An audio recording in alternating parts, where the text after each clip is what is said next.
Most of my clients lately are coming from the corporate world. They've either been laid off or their company's gone through one, two, or even three rounds of downsizing in the past few months. And they see the writing on the wall and want to get off that corporate roller coaster. Other clients that are in the corporate world, they don't like their boss very much anymore. Or the new CEO has a completely different direction for the company.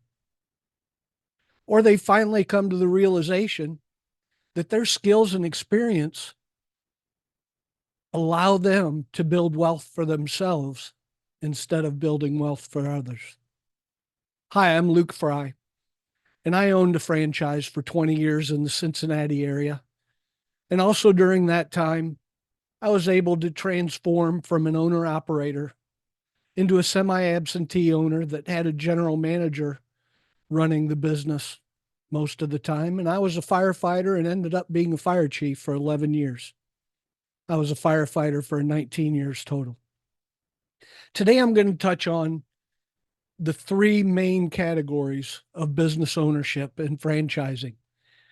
It's a spectrum from one end of owner operator to the other end of executive CEO of a large corporation that owns all the franchises within a state or two or three.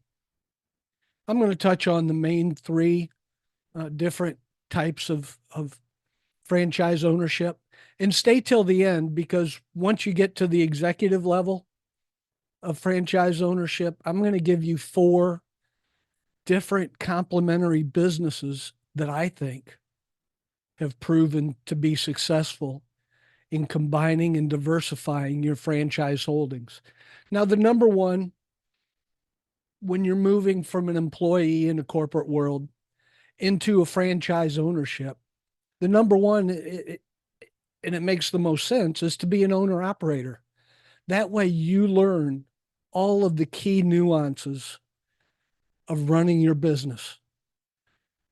You make the deliveries, or you're the front person, customer facing. You do all the marketing and sales calls. You do your networking so that you grow your base around your community.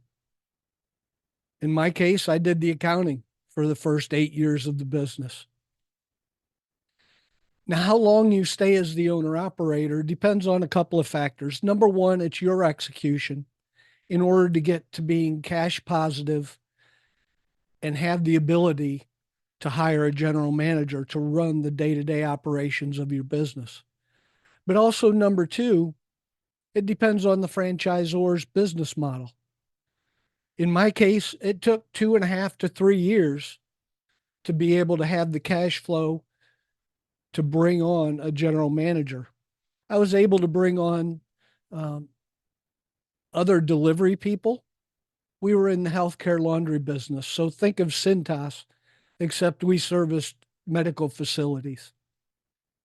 We had our weekly routes, and I was able to bring on uh, a delivery person because it was paid all in commission.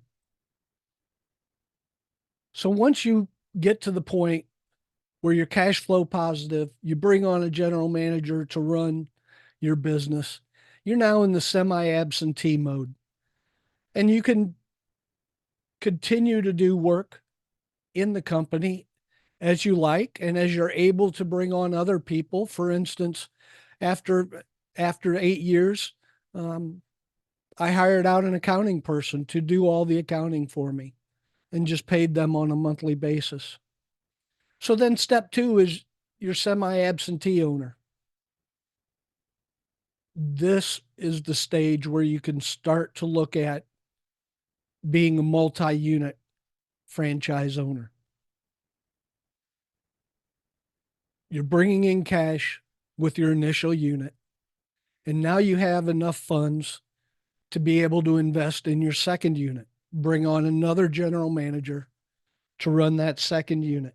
In this phase, the training of the general manager and also the staff is key. So your focus needs to be on a consistent training module that you can roll out to all of the other units.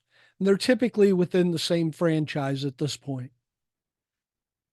But your focus is on the training aspect of it to make sure each one of your units is consistently delivering the same quality of service or goods to your customers.